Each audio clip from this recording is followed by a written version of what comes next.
ایک اور تحفہ لے لیں، صحیح بخاری میں حدیث ہے انٹرنیشنل نمبر کے مطابق 969، ابن عباس رضی اللہ تعالیٰ عنہما کہتے ہیں کہ نبی صلی اللہ علیہ وآلہ وسلم نے فرمایا اللہ تعالیٰ کو ان 10 دنوں میں، یعنی یہ جو پورا عشرہ ہے یکم ذوالحجہ سے 10 ذوالحجہ تک، ان 10 دنوں میں کیے گئے اعمال سے بڑھ کر کوئی عمل نہیں ہے۔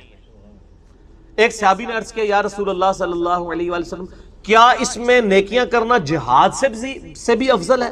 تو آپ صلی اللہ علیہ وآلہ وسلم نے فرمایا ہاں، اللہ کی راہ میں جہاد کرنے سے بھی افضل ہے، سوائے اس شخص کے کہ جو جان اور مال لے کر اللہ کے حضور جہاد کے لیے گیا اور وہ زندہ سلامت واپس نہ آیا، نہ اس کی جان واپس آئی، نہ مال، سب کچھ ہی لٹ گیا، صرف وہ شخص فضیلت میں آگے سے بڑھے گا۔ صرف جہاد کرنے والا بھی ان 10 دنوں میں نیکیاں کرنے والے سے بڑھ نہیں سکتا۔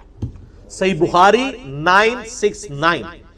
اور اسی حدیث کا ایک طریق جو ہے مسند احمد میں ہے انٹرنیشنل نمبر کے مطابق 6154، مصنف ابن ابی شیبہ میں 13919، انٹرنیشنل نمبر کے مطابق ابن عمر سے، اس میں بھی یہ الفاظ ہیں، اس میں آگے الفاظ ہیں کہ ان دنوں میں اللہ تعالیٰ کی کثرت کے ساتھ تکبیر، تحلیل اور تحمید بیان کرو۔ تکبیر کہتے ہیں اللہ اکبر کہنے کو، تحلیل کسے کہتے ہیں لا الہ الا اللہ کو، اور تحمید حمد بیان کرنے کو الحمدللہ۔ اور یہ دیکھیں ہماری جو تکبیرات جس پہ سنی شیعہ سب کا، پوری امت کا اجماع ہے، جو عملی تواتر سے ٹرانسفر ہوئی ہیں، ان میں یہ تینوں چیزیں آتی ہیں، اللہ اکبر اللہ اکبر، کیا ہو گیا تکبیر، لا الہ الا اللہ تحلیل، واللہ اکبر اللہ اکبر وللہ الحمد، تینوں چیزیں آ گئی نا۔ تو یہ تکبیرات اس میں بلند کرو، اور اس میں سنت ہے کہ آپ عید کے اوپر میرا کلپ ہے عید کی نماز کا طریقہ، اس میں نے ڈیٹیل سے بتایا کہ آپ نے بڑی عید کے لیے جب جانا ہے بلند آواز سے تکبیرات بلند کرتے ہوئے جائیں، اور چھوٹی عید کے لیے آہستہ آواز میں بالی تکبیرات بلند کی جائیں۔ اور یہ جو حدیث ہے بخاری کی 969، اس کی ہیڈنگ میں امام بخاری لے کے آئے ہیں کہ ابن عمر اور ابو ہریرہ رضی اللہ تعالی عنہما بازار میں ان 10 دنوں میں جاتے تھے اور بلند آواز سے تکبیرات پڑھتے تھے، اللہ اکبر لا الہ الا اللہ واللہ اکبر اللہ اکبر وللہ الحمد، تاکہ لوگ بھی یعنی تکبیرات پڑھیں، یعنی تکبیر ہی تکبیر ہر طرف بلند کی جاتی تھی۔ اور اسی ہیڈنگ میں امام بخاری 969 کے اوپر ہیڈنگ میں لے کے، آپ پی ڈی ایف میں دیکھیں گے نا تو آپ کو امام بخاری کے باب کی ہیڈنگز تعلیقاً روایتیں مل جائیں گی، جن کی صحیح اسناد مصنف عبد الرزاق اور مصنف ابن ابی شیبہ میں بھی آپ کو، اور سنن کبری البیہقی میں، یہ 3 مین کتابیں ہیں صحابہ کے آثار کی جن میں آپ کو مل جائیں گی انشاءاللہ۔ تو امام بخاری لے کے ہیں کہ امام محمد بن علی بن حسین، یہ نام ہے امام باقر کا جو امام جعفر کے والد تھے، امام محمد بن علی بن حسین بن علی، امام باقر کے بارے میں المتوفا 114 ہجری، کہ وہ نوافل کے بعد بھی تکبیرات کو بلند کیا کرتے تھے ان 10 دنوں میں، ان نماز پڑھنے کے بعد بھی، وہ سنتوں کے بعد، ایک تو فرض کے بعد بھی کرنی ہے، وہ روایت بھی آ گئی ہے المصنف ابن ابی شیبہ میں انٹرنیشنل نمبر کے مطابق 5631 ہے کہ مولا علی علیہ السلام رضی اللہ تعالیٰ عنہ، ان کے بارے میں آتا ہے کہ آپ رضی اللہ تعالیٰ عنہ 9 ذوالحجہ کی فجر سے لے کر 13 ذوالحجہ کی عصر تک ان تکبیرات کو بلند کیا کرتے تھے، جو ساری امت کرتی ہے۔ آپ دیکھتے ہیں نا کہ 9 ذوالحجہ، اور وہ یوم عرفہ سعودیہ والے کے مطابق نہیں کر رہے ہوتے ہیں، ہم اپنے مطابق کر رہے ہوتے ہیں، اللہ اکبر لا الہ الا اللہ واللہ اکبر اللہ اکبر وللہ الحمد، کم از کم ایک دفعہ پڑھیں فرض کے بعد۔ اور امام باقر کے بارے میں آ رہا ہے، امام بخاری لے کے ہیں کہ وہ نوافل اور سنتوں کے بعد بھی پڑھا کرتے تھے۔ اچھا، المصنف ابن ابی شیبہ میں آپ اگر تکبیرات والا چیپٹر نکالیں نا، جس سے میں نے یہ روایت مولا علی کی بیان کی، اس میں آپ کو 3 طرح کی تکبیرات ملیں گی، تینوں ہی سنت ہیں کیونکہ صحابہ اور تابعین سے ثابت ہیں۔ ایک تکبیر آپ کو یہ ملے گی کہ صحابہ کرام تکبیر بلند کرتے تھے، اللہ اکبر اللہ اکبر اللہ اکبر، صرف یہ بھی تکبیر بلند کر سکتے ہیں، یہ بھی عید کی تکبیرات ہیں۔ دوسری تکبیر جو مشہور ہے، اللہ اکبر لا الہ الا اللہ واللہ اکبر اللہ اکبر وللہ الحمد۔ اور تیسری تکبیر بھی ملتی ہے، اللہ اکبر کبیرہ والحمد للہ کثیرہ وسبحان اللہ بکرۃ واصیلا۔ اور یہ جو میں نے آخر میں دعا پڑھی تو صحیح مسلم میں اس کی فضیلت آئی ہے کہ ابن عمر کہتے ہیں کہ ایک شخص نے نبی الاسلام کے پیچھے پڑھی تو آپ فرمایا اس کے لیے تو آسمان کے دروازے کھول دیے گئے، اور کہتے ہیں اس دن کے بعد میں نے اس دعا کو کبھی نہیں چھوڑا۔ تو وہ ثنا کے طور پہ پڑھنا بھی اسے سنت ہے، یعنی سبحانک اللہم و بحمدک جو ہم پڑھتے ہیں نا، اس کی جگہ بھی یہ پڑھ سکتے ہیں اللہ اکبر کبیرہ والحمدللہ کثیرہ وسبحان اللہ بکرۃ واصیلا. یہ واو کے بغیر بھی ثابت ہے, واو کے ساتھ بھی ہے. اللہ اکبر کبیرہ الحمدللہ کثیرہ سبحان اللہ بکرۃ واصیلا, واو کے ساتھ ذرا اس میں کنٹینیوشن آ جاتی ہے. تو یہ تینوں تکبیرات ثابت ہیں. آپ کوئی سی تکبیر بھی بلند کریں وہ تکبیر ہی شمار ہوگی, اللہ تعالیٰ کی بڑائی کا بیان ہوگا. بخاری اور مسلم دونوں میں حدیث ہے کہ اللہ کا ذکر کرنے والا زندہ کی مثل ہے اور ذکر نہ کرنے والا مردہ کی مثل ہے. یعنی وہ زندہ لاش ہے جو اللہ کا ذکر نہیں کرتا. جامع ترمذی میں حدیث ہے, ایک صحابی حاضر ہوئے, یا رسول اللہ مجھے کوئی ایسی نصیحت کریں کہ اس کے بعد مجھے کسی چیز کی ضرورت نہ رہے. نبی علیہ السلام نے کہا کہ تیری زبان ہر وقت اللہ کے ذکر سے تر ہے, بس یہ نصیحت تھی. یعنی صرف نماز کی حد تک نہیں, عام حالت. اچھا, ذکر کے لیے زبان ہلانا بھی ضروری نہیں ہے, دل میں بھی ذکر ہو سکتا ہے. اللہ کو یاد کرنا بھی ذکر ہے, غور و تفکر کرنا بھی ذکر ہے. اصل چیز ہے گاڈ اورینٹڈ ہو. بخاری مسلم میں حدیث ہے, جب تم نماز پڑھ کے اسی جگہ پہ بیٹھے رہتے ہو نا جہاں پہ نماز پڑھی تھی, اسی مصلی کے اوپر, جب تک وضو نہیں ٹوٹتا نا, کچھ ذکر نہ بھی کرو, تب بھی فرشتے دعائے رحمت تمہارے لیے کرتے رہتے ہیں. حتیٰ کہ بخاری مسلم میں آیا کہ جو شخص نماز کے انتظار میں ہے نا, اللہ تعالیٰ اسے بھی نماز کے اندر ہی شمار کر لیتا ہے. دیکھیں اللہ تعالیٰ کی رحمت ہے. یعنی یہ تو ایک نہ ختم ہونے والا سلسلہ ہے. بخاری مسلم دونوں میں حدیث ہے, میں اپنے بندے کے گمان کے قریب ہوں جیسا کہ میرے بارے میں گمان کرے. جب وہ مجھے دل میں یاد کرتا ہے میں اسے دل میں یاد کرتا ہوں. جب وہ مجھے کسی مجلس میں یاد کرتا ہے نا تو میں اس سے بہتر مجلس میں اسے یاد کرتا ہوں. جب وہ میری طرف ایک بالش بڑھتا ہے میں اس کی طرف ایک ہاتھ بڑھتا ہوں.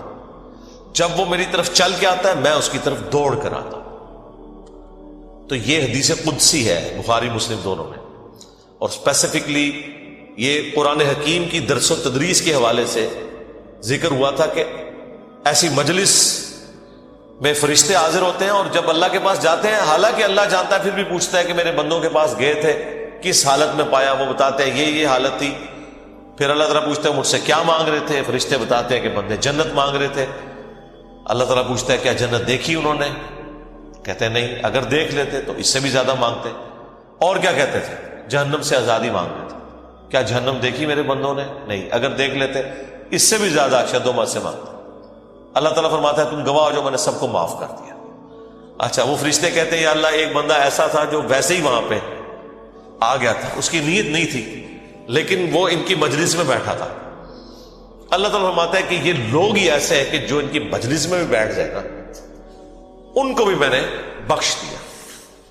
وہ جو کہہ رہے ہوتے ہیں نا غوث پاک کے درس میں بھی اگر کوئی بیٹھ گیا, کہانیوں میں نہیں میرے بھائی, درس قرآن میں, وہ چاہے غوث پاک دے رہے ہو یا کوئی انجینئر پاک دے رہے ہو یا کوئی ڈاکٹر پاک دے رہے ہو, اگر اخلاص کے ساتھ کوئی اللہ کا ذکر کر رہا ہے, خالص توحید بتا رہا ہے, قرآن و سنت کی تعلیمات بتا رہا ہے, اس کی مجلس میں بیٹھنے والے کے لیے جنت کا راستہ آسان ہو جائے گا. وہ تو حدیث ہے صحیح مسلم کے اندر کہ جو علم کے راستے پہ چلتا ہے اللہ تعالیٰ جنت کا راستہ اس کے لیے آسان کر دیتا ہے. یہ تو بالکل اسٹیبلش چیز ہے.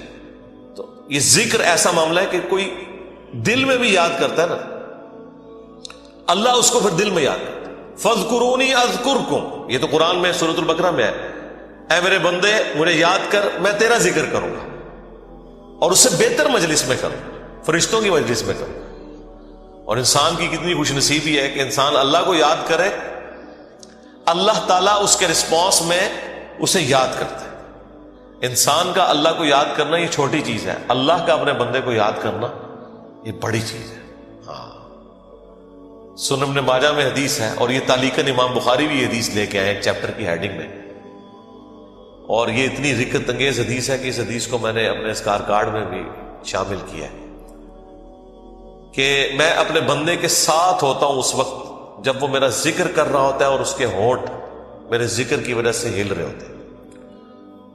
زبان سے ذکر کرنا یہ سب سے افضل ذکر ہے کیونکہ اس میں آپ کی زبان, اعضاء, دل, دماغ سب کچھ شامل ہو جاتا ہے. دل میں بھی ذکر کرنے کا ثواب ہے لیکن زبان سے کرنا افضل ہے. اسی لیے آپ دیکھیں جو obligatory چیزیں ہیں وہ اللہ تعالیٰ نے زبان کے ساتھ جوڑ دی ہیں. یعنی نماز آپ دل میں نہیں پڑھ سکتے، زبان سے پڑھنی ہے، اور کم از کم اتنی آواز سے کہ وہ خود آپ محسوس کر رہے ہو. محسوس سے مراد یہ نہیں ہے کہ 10 نمازی دیر تک سن رہے ہیں، نہیں، محسوس سے مراد ہے کہ آپ کو فیل ہو رہا ہے کہ آپ کو اپنی زبان سے پڑھ رہے ہیں. اس طریقے سے جانور قربان کرنا ہے تو تکبیر اتنی آواز سے کہنی ہے کہ آپ کے کان خود سن رہے ہو. جو obligatory چیزیں ہیں وہ اللہ تعالیٰ نے زبان کے ساتھ جوڑی ہوئی. زبان کا ذکر بہرحال دل کے ذکر سے افضل ہے. باقی ریاکاری والا جو ایشو ہے وہ ہر شخص کا ایک پرسنل معاملہ ہے، کسی کے اوپر ہم فتویٰ نہیں لگاتے. لیکن جو اللہ تعالیٰ نے obligatory نمازیں رکھ دی ہیں وہ تو اتنی اعلانیہ رکھی ہوئی ہیں کہ خود بخود ریاکاری کا چانس ہے، تو وہ ریاکاری نہیں ہے. بعض اوقات شیطان کسی کو وسوسہ دلاتا ہے میں جماعت سے نماز پڑھوں گا یا مسجد میں زیادہ تر بیٹھوں گا تو باقی لوگ کہیں گے کہ جی یہ لوگ بڑا نیک ہو گیا ہے تو اس سے میرے دل میں تکبر آ جائے گا. یہ شیطانی وسوسہ ہوتا ہے نا، اس طرح نہیں سوچنا کبھی بھی. آپ نے خالص رہنا ہے. صحیح مسلم میں حدیث ہے، صحابہ کرام نے کہا یا رسول اللہ بعض اوقات ہم نیکی کا کوئی کام کرتے ہیں حالانکہ پوری نیک نیتی سے کر رہے ہوتے ہیں، یہ نیت نہیں ہوتی کہ لوگ ہماری تعریف کریں، لیکن پھر بھی لوگ تعریف کر دیتے ہیں اور وہ ہمیں اچھی بھی لگتی ہے. ظاہر تعریف کسے بری لگتی ہے، تو کیا یہ ریاکاری ہے؟ آپ نے فرمایا نہیں، یہ ریاکاری نہیں ہے، بلکہ یہ دنیا میں اللہ تعالیٰ کا انعام ہے اپنے بندے کے لیے کہ کسی بندے کی تعریف کوئی کر دے. لیکن دوسری طرف نبی علیہ السلام نے اس بندے کے لیے یہ کہا ہے کہ کسی کے منہ پہ ایسی تعریف نہیں کرنی ہے کہ وہ تکبر کے اندر مبتلا ہو جائے. جس کی ہو رہی ہے اس نے خواہش کا اظہار نہیں کرنا کہ لوگ میری تعریف کریں. تو یہ باریک سے فرق ہوتے ہیں جس کی وجہ سے بعض اوقات شیطان، میں نے کئی لوگوں کو سنا ہے کہ جی ہم نے داڑھی رکھ لی تو پھر لوگ مسائل پوچھیں گے، لوگ ہمیں نیکوکار کہیں گے، اس لیے جی ہم داڑھی نہیں رکھ رہے. پھر وہ قرآن و حدیث سے سب سے بڑی دلیل دینا شروع کر دیتے ہیں جی ڈاکٹر اقبال کی بھی داڑھی نہیں تھی. قرآن و حدیث ان کے نزدیک یہ ہے کہ ڈاکٹر اقبال کی داڑھی نہیں تھی، اور پوری زندگی ڈاکٹر اقبال کو یاد کرتے کرتے مر جاتے ہیں. اللہ کے نبی علیہ السلام کو پس پش ڈال دیتے ہیں. کئی لوگ ہیں وہ کہتے ہیں کہ جی وہ جی ہاں نبی علیہ السلام خواب میں زیارت کروا کے خود منو ایک بار بھی کہہ دینا میں داڑھی رکھ لینی ہے. تو میں ان کو کہتا ہوں وہ 1400 سال پہلے کہہ کے گئے ہیں بھائی. اور اس سے بھی بڑھ کر اللہ قرآن میں کہہ گیا سورہ النساء کی آیت نمبر 119 کہ یہ شیطان کا راستہ ہے، کہ شیطان کہے گا. اس نے یہ وعدہ کیا تھا اپنے رب کے ساتھ وَلَآمُرَنَّهُمْ فَلَيُغَيِّرُنَّ خَلْقَ اللَّهِ، اے اللہ میں تیری مخلوق کو ابھاروں گا کہ وہ تیری بنائی ہوئی تخلیق کو بدل دیں گے. تو یہ تخلیق اللہ نے دی تھی مرد کے لیے. اتنی داڑھی رکھنا کہ جسے عرف عام میں داڑھی کہا جائے یہ مرد کے لیے obligatory. تو ہر بندے نے کوئی نہ کوئی اپنے لیے لیم ایکسکیوز رکھا ہوا ہوتا ہے. تو میں ان کو بھی کہتا ہوں بھائی 1400 سال پہلے حکم ہو چکا ہے بھائی، اب کس حکم کا آپ انتظار کر رہے ہیں. تو بعض اوقات شیطان یہ بھی وسوسہ دلاتا ہے کہ جی اگر میں جماعت سے نماز پڑھوں گا تو لوگ کہیں گے یہ بڑا نیکوکار ہے لہٰذا میں گھر میں ہی پڑھ لیتا ہوں. نہیں بھائی، جو فرض چیزیں وہ آپ نے حکم پہ عمل کرنا ہے، اپنی عقل کو اس میں دخل نہیں دینا. اب داڑھی بھی سامنے نظر آ رہی ہے، داڑھی تو ظاہر چہرے پہ رکھی جائے گی نا، پیٹ میں تو صرف بزرگوں کی داڑیاں ہوتی ہیں، ہاں بابوں کی، اور جو کتابوں کے ماننے والے ہیں ان کی داڑھی تو باہر ہوتی ہے، وہ تو سامنے رکھنی ہوگی. اسی طریقے سے نماز بھی لوگوں کے سامنے ہی پڑھنی پڑے گی جماعت سے. یہ تو ہو ہی نہیں سکتا کہ آپ کہ میں نے جماعت سے نماز نہیں پڑھنی ہے، گنہگار ہوں گے. یہ مرد کے لیے میں کہہ رہا ہوں، عورت تو ظاہر ہے اس کے لیے تو حکم ڈفرینٹ ہے. تو یہ چیزیں اللہ تعالیٰ نے اپنی یاد کے لیے، دیکھیں کتنے الارمز فٹ کیے ہوئے ہیں، ہمیں کتنے سگنل پورے دن میں ملتے ہیں. انسان اللہ تعالیٰ سے اپنے آپ کو بے نیاز کر ہی نہیں سکتا. میں ایک ہسٹری چینل کے اوپر یا نیشنل جغرافک پہ ایک ڈاکومنٹری دیکھ رہا تھا.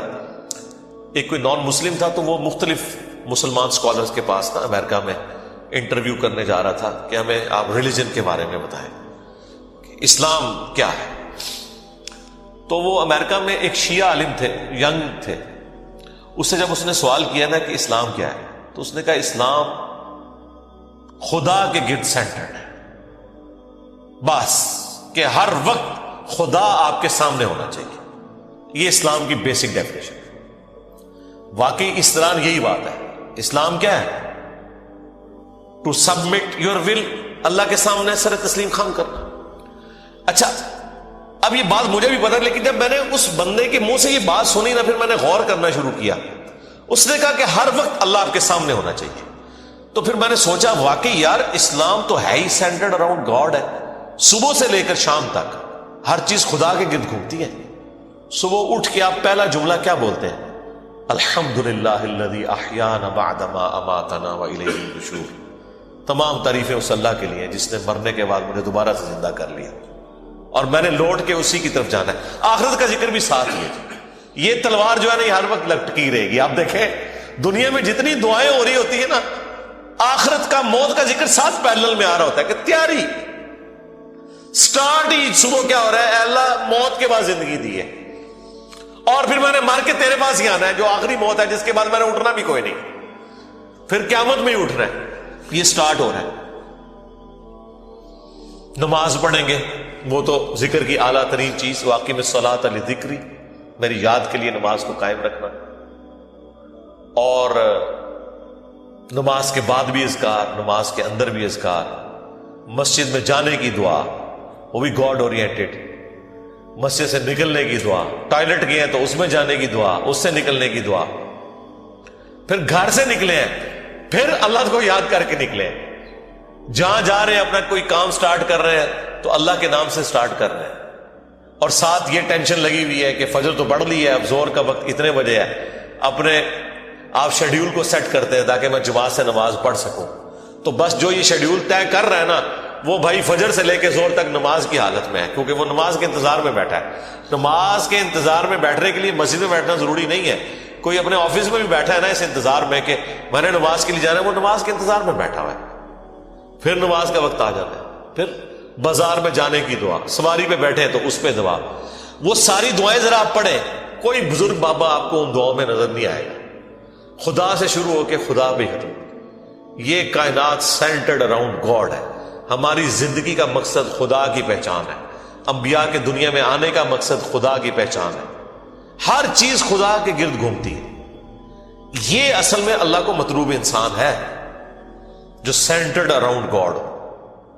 تو آپ اس کے ذرا ٹیسٹ کو فیل کریں.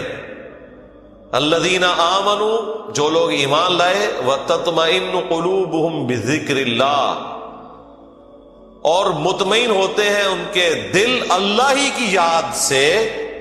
الا بذکر اللہ تطمئن القلوب، آگاہ ہو جاؤ کہ دلوں کا سکون ہے ہی اللہ کی یاد میں.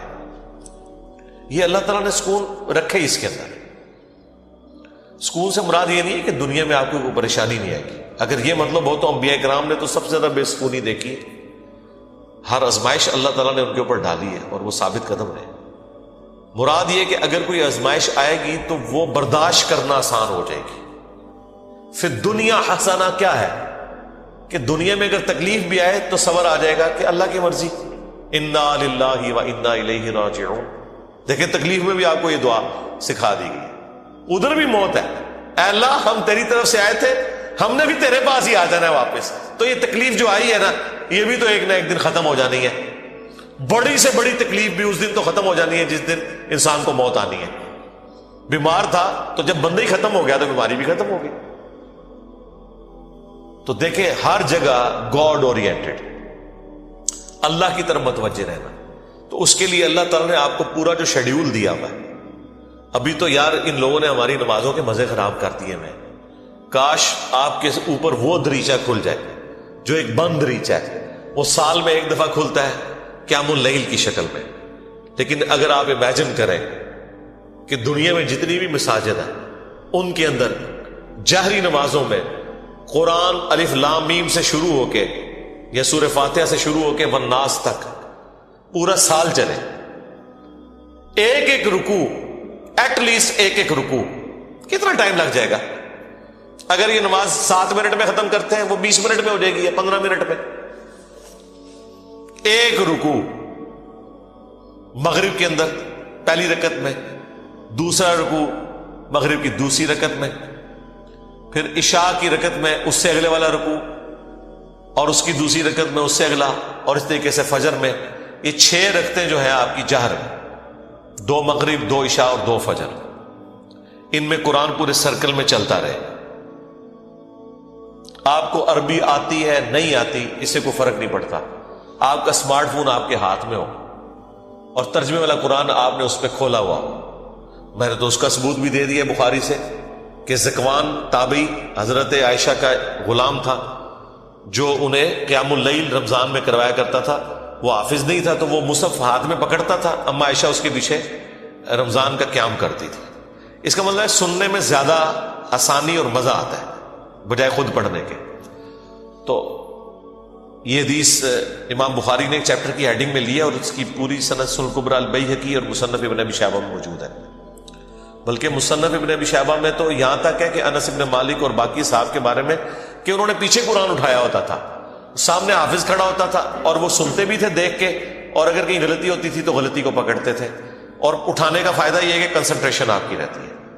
انہوں نے کتنا ظلم کیا کہ ہم سے قرآن چھین لیا. مغرب عشاء اور فجر کی نمازیں واللہ اس لیے نہیں تھی کہ آپ نے صرف رکعتیں پوری کرنی ہے, یہ آپ کے اندر فیول ڈالنا تھا کہ جب آپ جہرن قرآن سنیں گے تو آپ کی پروگرامنگ ہوتی رہے گی. ہم کیا سنتے ہیں, وہی رٹی رٹائی آخری 10 صورتیں یا چند صورتوں کی آخری آیات, سورہ بقرہ کی آخری آیات, سورہ حشر کی آخری آیات, وہی جو مولویوں نے رٹی ہوئی ہے. یار اگر حافظ قرآن نہیں بھی آپ کا امام مسجد, کوئی مسئلہ نہیں, وہ مصحف اٹھا کے پڑھ لے, کوئی مسئلہ نہیں. قرآن دیکھ کے تو پڑھنا اس کو آتا ہے نا, قاری ہے, مصحف اٹھا کے پڑھے. لیکن آپ ذرا امیجن کریں کہ آپ کی نماز کا لیول کیا ہوگا کہ آپ کو اگلی نماز کا انتظار رہے گا کہ بھئی, اور آپ یہ کوشش کریں گے کہ آپ کی نماز نہ چھوٹے, وہاں سے رکوع اگلا سٹارٹ. بلکہ میں تو کہتا ہوں گورنمنٹ لیول پہ یہ ہونا چاہیے کہ ایک اجتماعی نظم کوئی قائم کرے, اجتماعی نظم ہو پورے ملک میں, عید کی رات کو اگلا قرآن سٹارٹ ہو جائے, گورنمنٹ کی طرف سے شیڈیول ہو کہ بھئی اب یہ اگلا قرآن سٹارٹ ہو گیا, اتنے رکوع ہیں, 6 رکوع کور ہوتے ہیں نا. اگر آپ 6 جہرن رکھتے رہیں تو آلموسٹ کوئی 520 کے قریب رکوع بنتے ہیں. ان کو ڈیوائڈ کر لیں تو پورے ملک کے اندر ختم قرآن بھی ایک ہی دن ہو رہا ہو, شمسی اعتبار سے رکھ لیں, تاکہ کوئی شخص دوسرے شہر میں بھی چلا گیا ہے اسے یہ یقین ہو کہ ہاں جی میں فلاں مسجد میں جاؤں گا تو شیڈیول ایک ہی چل رہا ہے. یہ ہم نے دنیاوی کئی معاملات میں اپنے آپ کو مینج کیا ہوا ہے اس طریقے سے. دیکھ لیں KFC آپ امریکہ سے کھائیں, آپ سعودیہ سے کھائیں, آپ جیلوں میں بیٹھ کے کھائیں, آپ کی آنکھوں میں پٹی بندھی ہوئی ہو, آپ کھا کے بتا دیں گے کہ آپ KFC کا چکن کھا رہے ہیں. اس سے قطع نظر کہ آپ دنیا میں کہاں بیٹھے ہوئے, 66,000 آؤٹ لیٹس ہیں ان کی دنیا میں. یہ بھی پرانا فگر ہے, اب تو پتہ نہیں اس سے زیادہ ہی نہ ہوگی ہو. ایک ذائقہ دیا نا پوری دنیا کے اندر انہوں نے. اس طرح کے کئی شیڈیول ہیں, اور اگر یہ تھوڑی سی ایفرٹ پٹ کر لی جائے تو سرکار آپ کو کوئی اپنے بچوں کو توحید سکھانے کی ضرورت نہیں ہے, توحید خود بخود وہ سیکھ جائیں گے. پورے دورہ قرآن بھی نہیں ہوگا, انہیں پتا چل جائے گا کہ سب کچھ فراڈ چل رہا ہے. قرآن تو کوئی اور ہی بات کرتا ہے. یہی وجہ ہے کہ جو غیر مسلم ملکوں میں لوگ جاتے ہیں نا, وہاں جب ان کا نان مسلم لوگوں سے واسطہ پڑتا ہے تو پھر ان کو بھی تھوڑی شرم آتی ہے کہ یار وہ جب پوچھتے ہیں ہاں جی اسلام کیا ہوگا, ہم تو پتہ ہی کچھ نہیں. پھر قرآن ترجمے سے پڑھتے ہیں تو آپ دیکھتے ہیں کہ یہاں داڑھی بھی نہیں ہوتی, وہاں سے داڑھی بھی رکھ کے آ جاتے ہیں, نماز بھی شروع کر دیتے ہیں, قرآن بھی پڑھ لیتے ہیں, اور گمراہ بھی ہو جاتے ہیں. یعنی ادھر والوں کی نظر میں وہ کہتے ہیں ارے یہ کیا کہانیاں تم لوگوں نے, دین قرآن میں تو یہ کچھ اور لکھا ہوا ہے. تو اگر یہ شیڈیول گورنمنٹ کر دے, یہ کوئی مشکل کام ہے مجھے بتائیں. چلے پردہ رکھنے کے لیے اگر کوئی جعلی حافظ بھی ہے, گورنمنٹ کہہ دے کہ ٹھیک ہے جی مصحف اٹھائیں, مصحف اٹھا کے پڑھیں, پردے کا پردہ رہ جائے گا. اگر کسی کو یہی ہے کہ میں تو حافظ بن کے یہاں بھرتی ہوا تھا, ہے کوئی نہیں تھا, کوئی مسئلہ نہیں ہے, مصحف اٹھا کے پڑھیں. پیچھے بھی لوگ ایئر فلائٹ موڈ میں دیکھیں اور ترجمے والا قرآن کھولیں. جب قرات ہو رہی ہوتی ہے اتنا آپ کو ٹائم مل جاتا ہے کہ آپ عربی اور نیچے ترجمہ بھی دیکھ سکتے ہیں. ویسے آپ اگر کوشش کریں نا کہ میں 6 رکوع روز کے ایک جگہ بیٹھ کے ترجمے سے پڑھوں, پھر پڑھ بیٹھے دوسری, کوئی نہ کوئی کام آپ کے آڑے آ جائے گا, کوئی نہ کوئی مصروفیت آڑے آ جائے گی. اسی لیے اللہ تعالیٰ نے اس کو نماز کا حصہ بنایا ہے. یہ لوگ پوچھتے ہیں کہ جی جہرن نمازیں کیوں ہیں, لو سن لو پھر اس واسطے کہ جہرن کہ قرآن کے ذریعے پروگرامنگ آپ کی ہوتی رہے, آپ قرآن سنتے رہے. اور ابھی تو میں آپ کو یہ بتا ہی نہیں رہا کہ نبی علیہ السلام کی نماز کتنی لمبی ہوتی تھی. فجر کی ایٹ لیسٹ 40 منٹ کی آپ کی فجر کی نماز ہوتی تھی. جی ہاں, میں تو ایک ایک رکوع کی بات کر رہا ہوں, وہاں تو پاؤ یا آدھا پارا پڑھنے کی بات ہے یا پارا پڑھنے کی بات ہے. چلے وہ نہیں ہے, ایک رکوع بھی کسی کی ہدایت کے لیے کافی ہے بھائی. 6 رکوع تو کور ہو گیا نا. 6 رکوع کا مطلب ہے کہ ایک پاؤ سے زیادہ اس کا پارا ہو گیا. ہر 4 دن کے اندر ایک پارا ختم ہو جایا کرے گا. ہر 4 دن کے اندر ایک پارا. تو اس کا مطلب ہے کہ یہ 1 مہینے کے اندر آلموسٹ کتنے پارے ہو جائیں گے جی؟ 7 پارے. اور 4 مہینے کے اندر آلموسٹ آپ کا ایک قرآن مکمل ہو جایا کرے گا. تو 4 مہینے میں اگر قرآن مکمل ہو رہا ہے تو سال میں 3 قرآن تو ویسے ہی ختم ہو جائیں گے, چوتھا تراویح میں ہو جائے گا. 4 قرآن آپ کے. تو سرکار 1 سال نہیں, 1 دفعہ بھی قرآن سے کوئی گو تھرو ہو گیا. اور پھر اللہ نے کیا اس میں مزہ رکھا ہے کہ اتنی موٹی کتاب ہے کہ بوریت بھی نہیں ہوتی. آپ جتنا بھی پڑھ لینا, دوبارہ اس سورت تک پہنچنے کے لیے اتنا وقت گزر چکا ہوتا ہے کہ جب آپ وہ دوبارہ پڑھتے ہیں آپ کو بالکل نئی لگ رہی ہوتی ہے. اگر یہ چھوٹی سی کتاب ہوتی ہے تو 2-4 بار پڑھ کے کوئی بوریت والا معاملہ ہو جاتا. لیکن اللہ تعالیٰ نے یہ چیز بھی رکھی, اتنی موٹی کتاب, اور ایک ایک سورت میں ایسی ملٹی ڈائریکشنل چیزیں رکھ دی ہیں, واقعات علیحدہ سے رکھ دیے, حکمت کی باتیں الگ سے رکھ دی, آخرت کا ذکر علیحدہ سے رکھ دیا, ہر اعتبار سے اس میں ٹیسٹ رکھا. تو یہ قرآن ہماری زندگی میں آ سکتا تھا. اور یہ ویڈیو تو میں نے بہت پہلے ریکارڈ کی ہے کہ قرآن کو اپنی زندگی میں کیسے لایا جائے. میرے نزدیک تو اس کے علاوہ کوئی چارہ نہیں. یاد رکھیں, جو چیز آپ اپنی روٹین میں لانا چاہتے ہیں نا,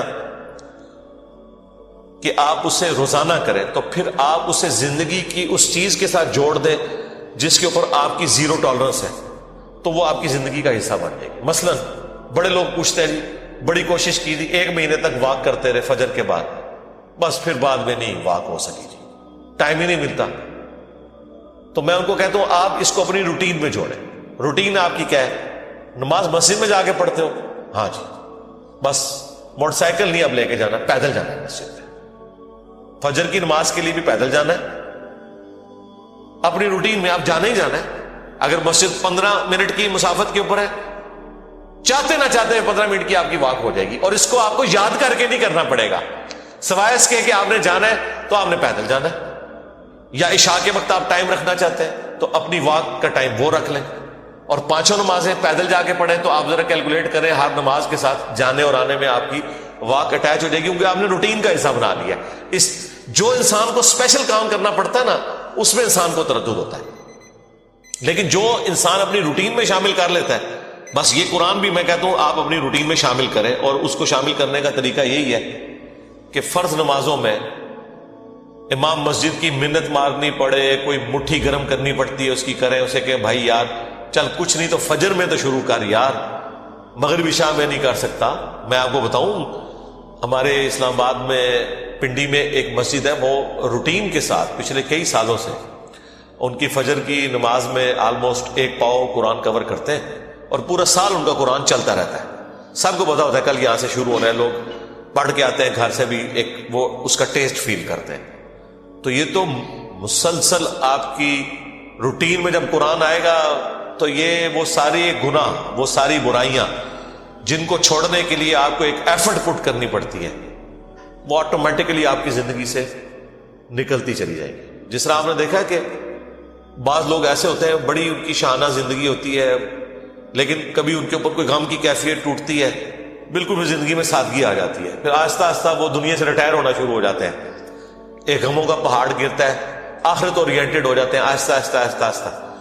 اگر آپ خدا کے ساتھ اٹیچ ہو جائیں گے, قرآن کے ساتھ اٹیچ ہو جائیں گے, تو ایٹ لیسٹ گناہ کا تو تصور بھی دور کی بات ہے, آپ اس طرف جانے کا سوچیں گے بھی نہیں, کیونکہ ہر وقت یہ آخرت کی یاد دلانے والی چیز آپ کے سر کے اوپر لٹکتی رہے گی.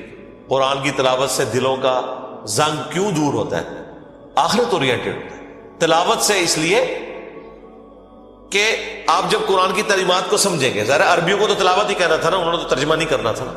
اور تلاوت کا ایک معنی فالو کرنا بھی ہوتا ہے, ایک ہوتا ہے قرات کرنا اور ایک ہے اس کے پیچھے پیچھے چلنا.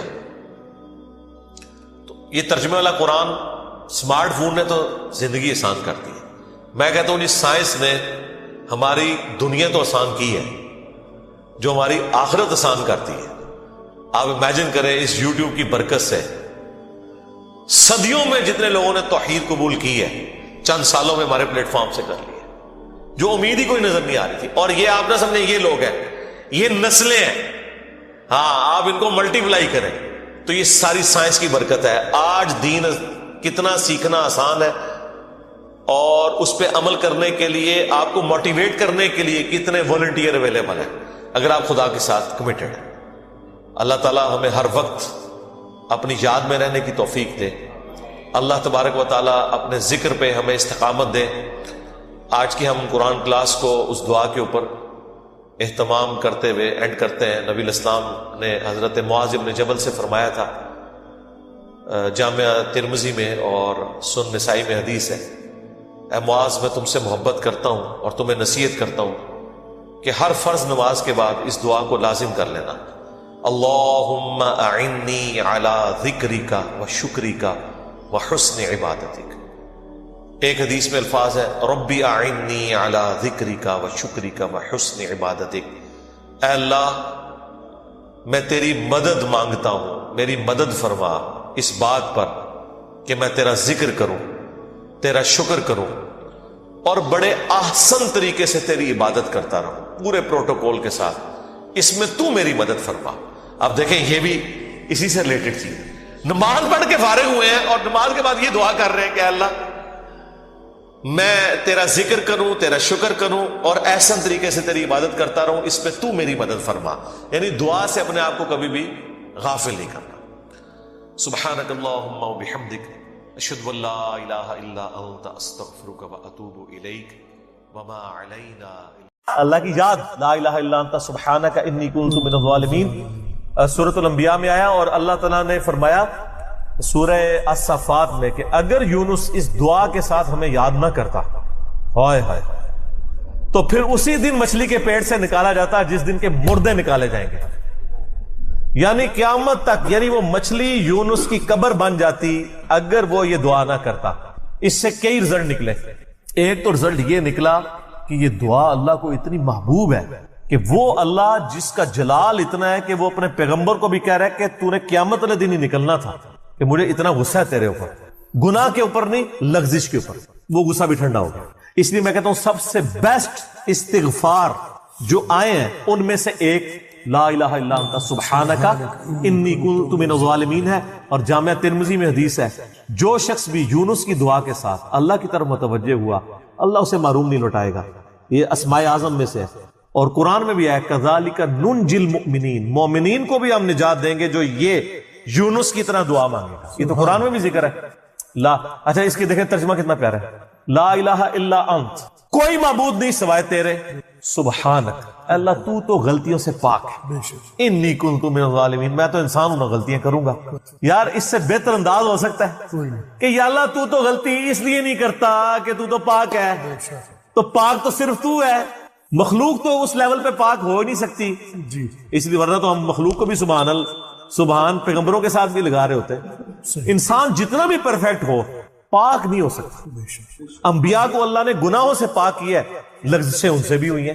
حضرت آدم علیہ السلام سے لغزش ہوئی ہے, نوح علیہ السلام نے کافر بیٹے کے لیے دعا کی ہے, موسیٰ علیہ السلام سے بندہ مر گیا, نبی علیہ السلام کی 4 لغزشیں قرآن میں ذکر ہوئی ہیں. غزوہ احد پہ بددعا نکل گئی تھی زبان سے, تو وہ سورہ آل عمران میں آیا کہ آپ کو کوئی اختیار نہیں ہے, آپ نے بددعا دی ہے, اللہ چاہے تو ان کو ہدایت دے. اور پھر اسی خالد بن ولید کو ہدایت بھی مل گئی اور اسی مبارک زبان سے جس سے بددعا ملی تھی سیف اللہ کا لقب بھی مل گیا. ٹھیک ہے, یہ سب اللہ کے اختیار ہے. پرفیکٹ صرف گاڈ ہے, اس کی کوئی مخلوق بھی پرفیکشن میں اس لیول پہ نہیں جا سکتی. مخلوق کی یہ اللہ کا نقص نہیں ہے بلکہ مخلوق کا نقص ہے کہ جو مخلوق ہوگا نا وہ پرفیکٹ نہیں ہو سکتا. جیسے خالق ہمیشہ سے ہے, مخلوق ہمیشہ سے ہو ہی نہیں سکتی. وہ کہتے ہیں نا اکثر لوگ سوال کرتے ہیں کہ اللہ تعالیٰ اپنے ساتھ کا ایک اور خدا پیدا کر سکتا ہے. ہم کہتے ہیں یہ محال ہے, اس لیے کہ جو پیدا ہوگا وہ خدا ہوگا ہی نہیں. جو پیدا ہو گیا تو خدا کون ہے؟ لم یلد ولم یولد. ٹھیک ہو گیا. تو ذکر بھی کریں سر, اللہ کو یاد کریں, جھوم جھوم کے ہر جگہ ذکر کریں. کوئی پروٹوکول نہیں, نہ وضو نہ غسل, ذکر کے لیے کوئی پروٹوکول نہیں ہے. جب مرضی ذکر کریں, اللہ کو یاد کریں. اور اس کے لیے کپڑے پہننا ہونا بھی ضروری نہیں ہے. اکثر لوگ یہ سمجھتے ہیں کپڑے پہننا ضروری ہے, نہ کوئی ضروری نہیں ہے. بعض اوقات بندہ وضو کے لیے اندر چلا جاتا ہے غسل کے لیے, یا غسل کرتے ہوئے تو لوگ بسم اللہ نہیں پڑھتے ہیں, کپڑے پہن کے پھر بسم اللہ پڑھتے ہیں. سر اللہ اور بندے کا کون سا پردہ ہے؟ ٹھیک ہے, آپ کر سکتے ہیں ذکر. اگلا سوال ہے, میں نے اپنی زندگی میں بہت شرک کیا ہے لیکن الحمدللہ اب توبہ کر چکا ہوں, لیکن اس کے باوجود یہی فکر دامن گیر رہتی ہے کہ شرک تو ناقابل معافی گناہ ہے. معلوم نہیں کہ میری توبہ قبول ہوگی بھی یا نہیں, مجھے بتائیں میں کیا کروں. آپ سب سے پہلے تو اس طرح کے خیالات سے توبہ کریں جو آپ کر رہے ہیں، ٹھیک ہے؟ اس کی وجہ یہ ہے کہ سورہ التوبہ کی آیت نمبر 70 میں اللہ تعالیٰ نے فرمایا کہ جو شخص توبہ کر لے سچے دل کے ساتھ، اور اس سے پہلے بڑے بڑے گناہوں کا ذکر ہوا ہے، ان میں سے ایک شرک بھی، بلکہ اب یہ کریٹیکل سوال ہے تو میں یہ آیت پڑھ کے بھی بتا دیتا ہوں۔ پارہ نمبر 19 کے اندر جا کے سورہ الفرقان کی آیت نمبر ہے یہ 70۔ اعوذ باللہ من الشیطان الرجیم، بسم اللہ الرحمن الرحیم۔ ہاں جی، یہ آ گیا، والذین لا يدعون مع اللہ الہا آخر، یعنی اللہ تعالیٰ اہل ایمان کی نشانی بتا رہا ہے کہ وہ ایسے لوگ ہیں کہ وہ اللہ کے ساتھ کسی اور کو الہ کے طور پر نہیں پکارتے۔ وَلَا يَقْتُلُونَ النَّفْسَ الَّتِي حَرَّمَ اللَّهُ إِلَّا بِالْحَقِّ، اور کسی جان کو ناحق قتل نہیں کرتے۔ ہاں، بفتوی شریعت والا معاملہ علیحدہ ہے، یعنی قتل کے بدلے قتل، وہ بھی گورنمنٹ کا، جوڈیشری کا کام ہے، آپ نے خود نہیں کرنا۔ وَلَا يَزْنُونَ، نہ زنا کرتے ہیں۔ وَمَن يَفْعَلْ ذَلِكَ يَلْقَ أَثَامًا، جو کوئی یہ 3 گناہ کرے گا ان قریب ان کا عذاب چکھ لے گا۔ کون سے 3 بڑے گناہ گنوائے گئے ہیں؟ نمبر 1 اللہ کے ساتھ شرک، نمبر 2 قتل ناحق، اور نمبر 3 زنا۔ حتیٰ کہ بخاری مسلم میں ایک حدیث ہے کہ نبی علیہ السلام سے جب بڑے بڑے گناہوں کے بارے میں پوچھا گیا نا، تو آپ نے یہی 3 گناہ گنوائے، اور پھر آپ نے کہا قرآن پڑھ کے دیکھو۔ یعنی نبی علیہ السلام بھی اپنی بات کی دلیل میں قرآن پیش کرتے ہیں، ماشاء اللہ تعالی۔ والذین لا يدعون مع اللہ الہا آخر ولا يقتلون النفس التي حرم اللہ الا بالحق ولا يزنون ومن يفعل ذلك يلقى اثاما يضاعف له العذاب يوم القيامة ويخلد فيه مهانا، جو یہ 3 گناہ کرے گا اس کے لیے عذاب دگنا کر دیا جائے گا قیامت میں، اور وہ ذلیل و خوار کر کے آگ میں یعنی جھونکا جائے گا۔ الا من تاب، ہاں اگر کوئی ان گناہوں سے توبہ کر لے۔ کون سے؟ نمبر 1 شرک، نمبر 2 قتل ناحق، اور نمبر 3 زنا۔ وآمن وعمل عملا صالحا، اور ایمان لے آئے، یعنی ایمان تو پہلے بھی ہوگا نہیں، صحیح والا ایمان، اور نیک عمل کرے۔ فَأُولَئِكَ يُبَدِّلُ اللَّهُ سَيِّئَاتِهِمْ حَسَنَاتٍ، تو پھر ایسے شخص کے گناہوں کو بھی اللہ تعالیٰ نیکیوں سے بدل دے گا۔ صرف معافی نہیں سر، جتنے بڑے بڑے گناہ تھے اسی لیول کی بڑی بڑی نیکیاں۔ وَكَانَ اللَّهُ غَفُورًا رَحِيمًا، اور اللہ تعالیٰ تو بخشنے والا مہربان ہے۔ وَمَن تَابَ وَعَمِلَ صَالِحًا، جو کوئی توبہ کرے اور نیک اعمال کرے، فَإِنَّهُ يَتُوبُ إِلَى اللَّهِ مَتَابًا، تو اللہ تعالیٰ کہتا ہے کہ میرے ذمے ہے اس کی توبہ کو قبول کرنا۔ یعنی اللہ تعالیٰ نے اپنے اوپر خود سے واجب کیا، حالانکہ اللہ تعالیٰ کسی چیز کا پابند نہیں ہے کہ جو میری طرف رجوع لائے گا میں اسے ضرور معاف کروں۔ تو اگر کسی شخص کو اس طرح کا وہم آتا ہے نا، اور یہ وہم اس لیے بھی آ رہا ہوتا ہے، بعض اوقات لوگ یعنی اس کا ترجمہ کرتے ہوئے بالکل لفظی ترجمہ کر رہے ہوتے ہیں۔ قرآن حکیم کی آیات چونکہ پورے کانٹیکسٹ کے ساتھ ہوتی ہیں، بیک گراؤنڈ میں آیات نازل ہوئی ہوتی ہیں، لہٰذا میں جب بھی ان آیات کا ترجمہ کرتا ہوں نا، جب اسپیسیفکلی شرک کو ایڈریس کر رہا ہوتا ہوں، میرا لیکچر نمبر ہے مسئلہ نمبر 3، دعا صرف اللہ ہی سے، اور سچ پیپر بھی ہے اس کے اوپر، تو ہم یہ ترجمہ جو ہے نا یہ آیت، ان اللہ لا یغفر ان یشرک بہ، بے شک اللہ اس گناہ کو کبھی معاف نہیں کرے گا کہ کوئی شخص اللہ کے حضور قیامت والے دن اس حال میں پیش ہوا کہ اس نے دنیا میں شرک کیا ہوا، یعنی بغیر توبہ کے وہ مرا۔ وَيَغْفِرُ مَا دُونَ ذَلِكَ لِمَن یشاء، اور شرک کے علاوہ ہر گناہ معاف کر دے گا، وہ بھی اوپن لائسنس نہیں، جس کے لیے چاہے گا۔ یعنی جو شخص شرک سے توبہ کیے بغیر گیا نا، اس کی تو توبہ ہے ہی نہیں قیامت۔ ہاں دنیا میں کر گیا وہ معاملہ علیحدہ ہے، قیامت میں اللہ سے اس حال میں ملا کہ اس نے دنیا میں شرک کیا ہوا اور توبہ نہیں کی، تو اللہ تعالیٰ اس کا گناہ معاف نہیں کرے۔ وَمَن يُشْرِكْ بِاللَّهِ فَقَدْ ضَلَّ ضَلَالًا بَعِيدًا، جو کوئی شرک کرتا ہے وہ گمراہی میں دور جا پڑا، وَلِعَوْذُ بِاللَّهِ تعالی۔ دنیا میں تو میرے بھائی جامعہ ترمذی میں حدیث ہے، نبی علیہ السلام نے فرمایا موت کے غرغرے سے پہلے پہلے اللہ تعالیٰ توبہ قبول کرے۔ موت کے غرغرے سے مراد ہے نزع کا عالم طاری ہونے سے پہلے، جب کسی کو موت نظر آ گئی نا اب وہ توبہ نہیں کر سکتا۔ وہ تو قرآن حکیم میں ہے نا، فرعون جب ڈوبنے لگا تھا تو اس نے کیا کہا تھا، میں ہارون اور موسیٰ کے رب پر ایمان لاتا ہوں، بنی اسرائیل کے رب پہ، تو اللہ تعالیٰ نے کیا فرمایا تھا، الآن، اب لایا ایمان، حالانکہ ایمان تو لے آیا تھا، وہ غرغرہ تو وہ لے ہی رہا تھا نا، غوطہ تو کھا رہا تھا نا۔ تو موت کے غرغرے سے مراد ہے نزع کا عالم طاری ہونے سے پہلے۔ اور اس میں ایک پوائنٹ کئی دفعہ ہائی لائٹ کر چکا ہوں، یہاں پہ بھی کر دوں، اگر آپ کو کسی شخص کے بارے میں یہ پتا چل جائے نا کہ اس کو لا علاج بیماری لگ چکی اور وہ اب کچھ عرصے میں ایکسپائر ہو جائے گا، جیسے کینسر ہے، یعنی ہم نے یہ لرن کر لیا نا کہ کینسر جب 3rd سٹیج کے اوپر پہنچ جاتا ہے تو وہ انسان بچتا نہیں ہے۔ جس شخص کو کینسر ہوا ہے یا سپوز اس کے گردے فیل ہو گئے یا دل بالکل ایج پہ پہنچ چکے، ایسے لوگوں کو یعنی پاکستان انڈیا میں تو لوگ چھپاتے ہیں کہ پہلے ہی نہ کہیں مر جائے وہ سن کے۔ کتنی حیران کن بات ہے کہ مسلمان جس کے لیے موت ایسٹ ہونی چاہیے، چلو کافر کو تو سمجھ آتا ہے، اس نے تو دنیا ہی کمائی ہے نا، مسلمان بھی یعنی مرنے سے پہلے مر جاتے ہیں موت کا سن کے۔ ایسا تو نہیں ہونا چاہیے اصولاً۔ اور یہ ٹانٹ اللہ نے قرآن پاک میں یہودیوں کو دی ہے سورہ جمعہ کے اندر، کہ کہتے ہیں نا اللہ کے بڑے چہیتے ہیں، ان کو کہو کہ تم موت کی تمنا کرو اگر تم سچے ہو، اگر تم اللہ کے چہیتے ہو تو پھر موت تو تمہارے لیے خوشخبری ہونی چاہیے، لائبلٹی نہیں ہونی چاہیے، ایسٹ ہونی چاہیے۔ اب یہی تان ہمیں بھی آ رہا ہے، مسلمان کی حالت نہیں ہونی چاہیے، اس کو موت کا پتہ چلے تو جناب وقت سے پہلے ہی مرنے کی کوشش کرے۔ تو لیکن آپ یورپ امریکہ میں اگر کسی کو بیماری ہو نا، اس کو بتا دیا جاتا ہے کہ سر پلان کر لیں 6 مہینے ہیں، اور 6 مہینے بھی ان کے پلان ہے، وہ 6 سال بھی ہو سکتے ہیں، 6 گھنٹے بھی ہو سکتے ہیں، وہ تو اللہ کی مرضی ہے، وہ ایک ایسٹیمیٹ بتاتے ہیں۔ یہاں پہ لوگ چھپا لیتے ہیں۔ اس کا نقصان یہ ہے کہ نہ وہ اپنی لائف کو یعنی کوئی وراثت کے پوائنٹ آف ویو سے مینج کر سکتا ہے، اور سب سے بڑھ کے اسے توبہ کی طرف آپ کو لانا چاہیے۔ میں تو کہتا ہوں جی کسی کو کینسر ہو گیا ہے، ابھی اس میں موت کا غرغرہ نہیں آیا، کوئی کینسر ہوا ہے نا، پتہ نہیں کب مرنا ہے، ٹھیک ہے نا، نزع کا عالم بھی نہیں ہے، اس کو سب سے پہلے بتائیں کہ بھئی تمہیں لا علاج بیماری ہے، تمہاری ڈیتھ کسی بھی وقت ہو سکتی ہے، اللہ کی طرف رجوع لاؤ۔ سر اس نے پوری زندگی بھی عیاشی کی تھی نا، وہ اپنی آخرت مینج کر سکتا، وہ تو خیر کر سکتا ہے، ہمیں بھی اپنی آخرت مینج کرنی چاہیے۔ روزانہ مرنے سے پہلے توبہ کرنی چاہیے۔ روزانہ ہم مرتے ہیں نا، صحیح بخاری میں حدیث ہے نا، نبی علیہ السلام رات کو سوتے ہوئے کیا دعا مانگتے تھے؟ اللہم باسمک اموت و احیا، میں تیرے نام پر مرتا اور جیتا ہوں، یعنی سوتا اور جاگتا ہوں، کیونکہ صحیح بخاری میں حدیث ہے موت جو ہے وہ نیند کی بہن ہے۔ اور جب آپ صبح اٹھتے ہیں تو وہ بھی صحیح بخاری میں دعا ہے، الحمدللہ الذی احیانا بعد ما اماتنا والیہ النشور۔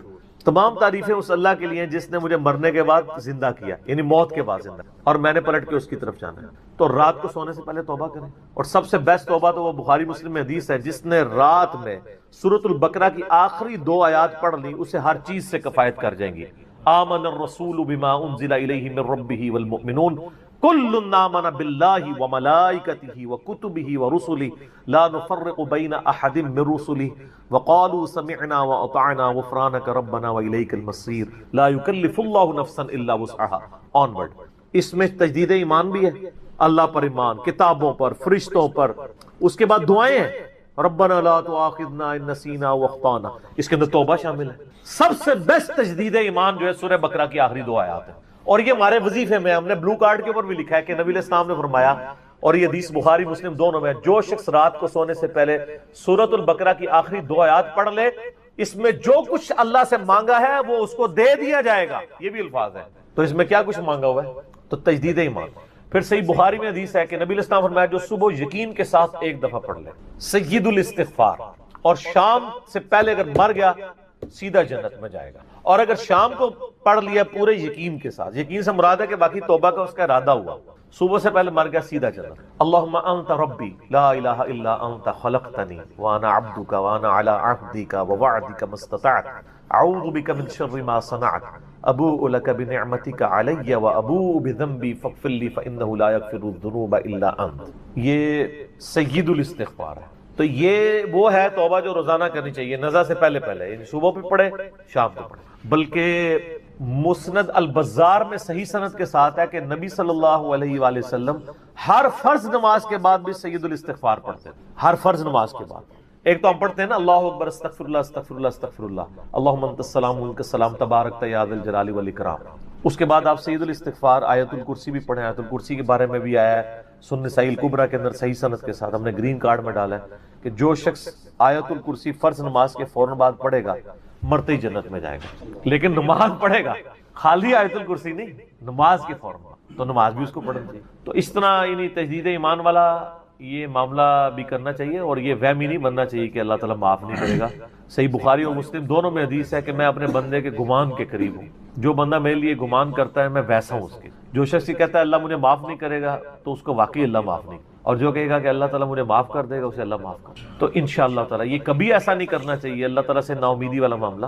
آپ اپنے رب کے وعدوں پر، نبی صلی اللہ علیہ وسلم کے وعدوں پر یقین رکھیں کہ جس شخص نے سچے دل سے توبہ کی ہے اس کی نہ صرف توبہ قبول ہوگی سورۃ الفرقان آیت نمبر 70 کے تحت، بلکہ اس کے گناہوں کو بھی نیکیوں سے بدل دیا جائے گا۔ تو اللہ تعالیٰ رجوع لانے والوں کو پسند فرماتا ہے۔ بار بار رجوع لاتے رہنا چاہیے، اللہ تعالیٰ سے اپنے آپ کو آزاد نہیں کرنا چاہیے، نیکی کی ہو یا نہ کی ہو، گناہ کیا ہو یا نہیں کیا، یہ علیحدہ سے بات ہے۔